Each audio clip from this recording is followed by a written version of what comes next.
Saya Dan Faradiana binti Awan Rizwan, BA 24160871 akan membentangkan hasil kerja kumpulan kami, iaitu bagi pengenalan bagi buku ini, iaitu buku Identiti Budaya Etnik Palau di Sempurna Sabah, Konservasi, Adaptasi dan Transformasi Budaya oleh Halina Sendera Muhammad Yakin dan Syamsul Azizul Marinsah 2020, mengupas isu identiti budaya etnik Palau melalui pendekatan akademik yang merangkumi konservasi, adaptasi dan transformasi budaya. Buku ini menggunakan metodologi kualitatif dan kuantitatif secara seimbang, disokong oleh kajian kes dan data lapangan. Ia juga membincangkan kesan perubahan sosial, ekonomi dan globalisasi terhadap komuniti Palau serta bagaimana mereka menyesuaikan diri tanpa kehilangan identiti asal. Bagi gaya bahasanya juga, iaitu sesuai untuk pelbagai pembaca dan memberikan sumbangan penting dalam kajian budaya serta komunikasi antara budaya di Malaysia.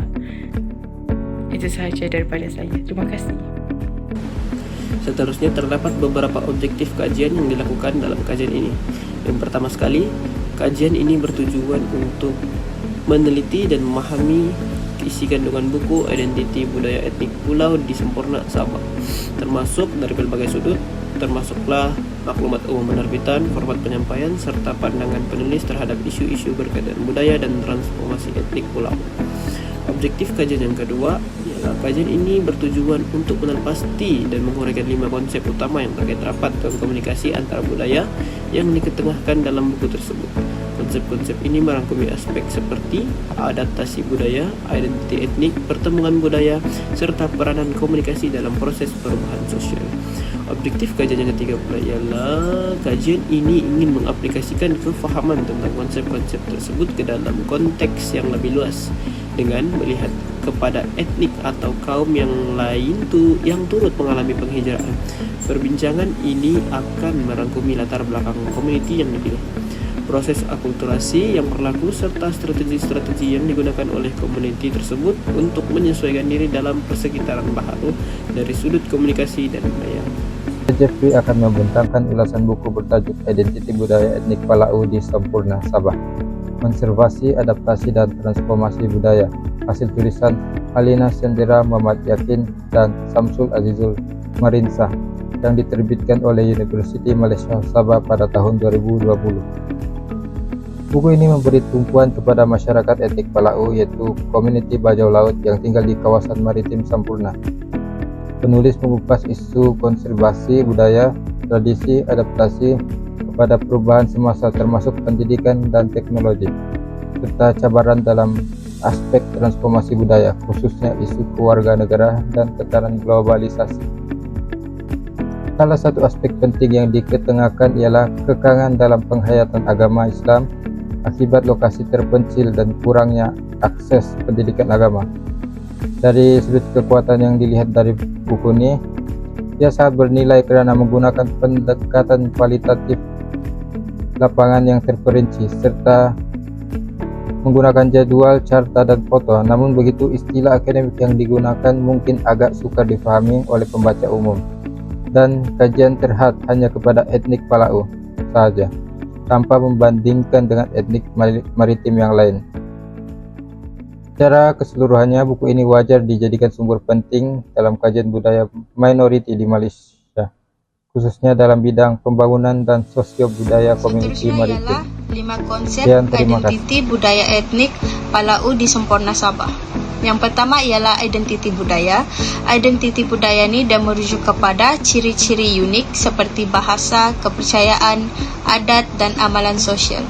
Identiti budaya etnik Palau dipengaruhi oleh sejarah, pelayaran dan kehidupan maritim. Menurut Hall 1990, identiti budaya adalah dinamik dan berubah mengikut masa. Etnik Palau berusaha mengekalkan warisan mereka walaupun berhadapan dengan cabaran globalisasi. Yang kedua ialah akulturasi. Proses perubahan budaya hasil interaksi dengan budaya lain. Menurut Berry 1997, akulturasi berlaku apabila dua budaya berbeza saling berinteraksi dan berkomunikasi secara berterusan. Etnik Palau mengalami perubahan dalam bahasa, adat dan gaya hidup melalui interaksi dengan komuniti seperti Bajau, Suluk dan lain-lain. Proses berlaku secara selektif, mereka menyesuaikan budaya luar tanpa menghapus budaya asal. Yang ketiga ialah transformasi budaya, iaitu perubahan menyeluruh dalam nilai, norma dan amalan budaya, didorong oleh pendedahan kepada pendidikan, media dan ekonomi moden. Menurut Engelhardt dan Baker pada tahun 2000, transformasi budaya dipacu oleh perubahan ekonomi dan sosial. Contoh dia, belia Palau beralih daripada pekerjaan tradisional ke sektor moden seperti perkhidmatan dan industri. So, saya akan teruskan pada konsep budaya. Yang keempat ialah kontroversi budaya, di mana usaha untuk mengekalkan warisan budaya agar tidak putus. Menurut UNESCO 2003, pemeliharaan warisan ini dia termasuk dalam fizikal dan juga pembinaan ilmu, di mana etnik Palau ni dia aktif dalam mengekalkan adat perkahwinan, iaitu perkahwinan tradisional, manakala diorang aktif juga dalam cerita rakyat ataupun warisan lisan dan seni pertukaran perayu. Usaha dilakukan dia melalui pendidikan, sama ada pendidikan dia formal ataupun tidak formal ataupun institutif community. Manakala yang kelima ialah tentang komunikasi antara budaya, di mana pertukaran maklumat antara individu ataupun melalui latar belakang budaya yang berbeza.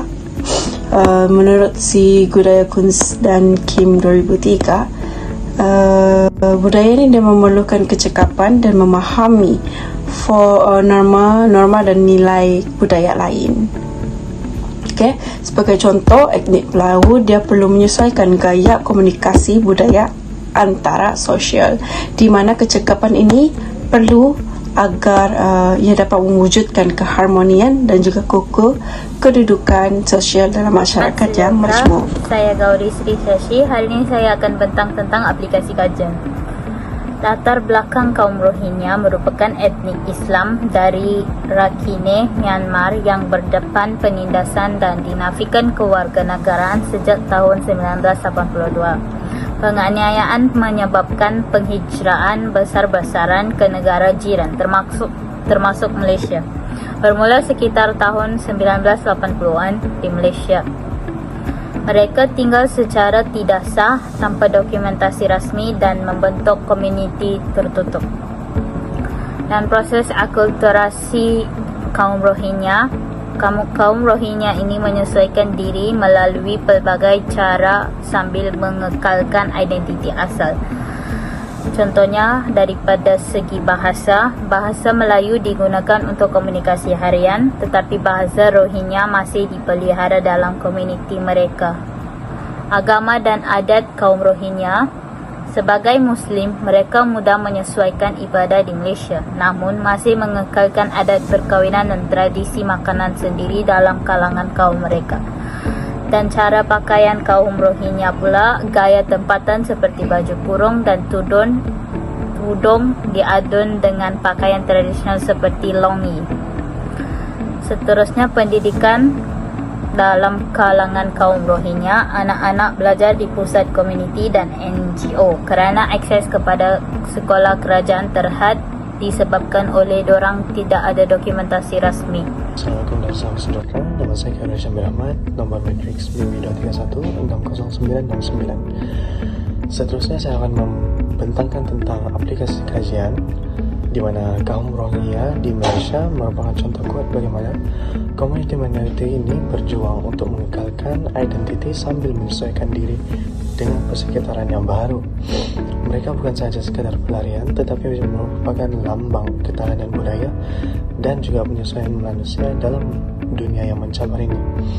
Saya akan membentangkan tentang cabaran dan strategi penyesuaian di mana kaum ini berdepan dengan berbagai cabaran, yaitu yang pertama tiada dokumen rasmi, sukar mendapat akses kepada pendidikan, kesihatan dan juga pekerjaan.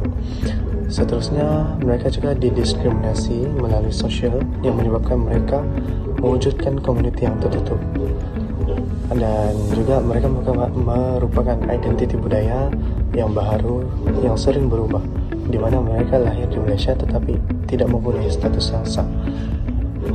Strategi mereka termasuk penyesuaian separa, di mana konservasi dalaman, yaitu konservasi dalaman komuniti dan asimilasi terpilih.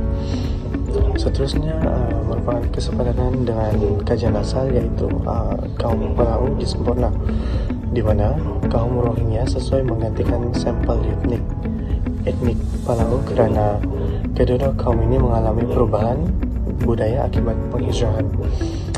Kemudian mereka juga sama-sama menghadapi cabaran di mana mereka sukar untuk mengekalkan budaya tradisional mereka sendiri.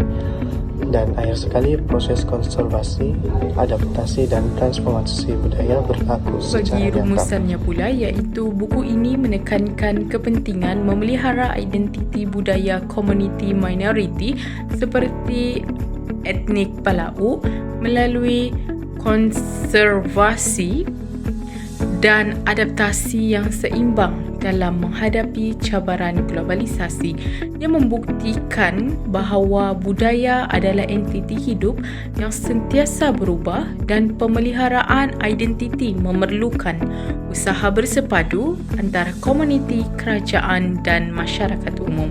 Sekian, terima kasih, itu sahaja daripada kami.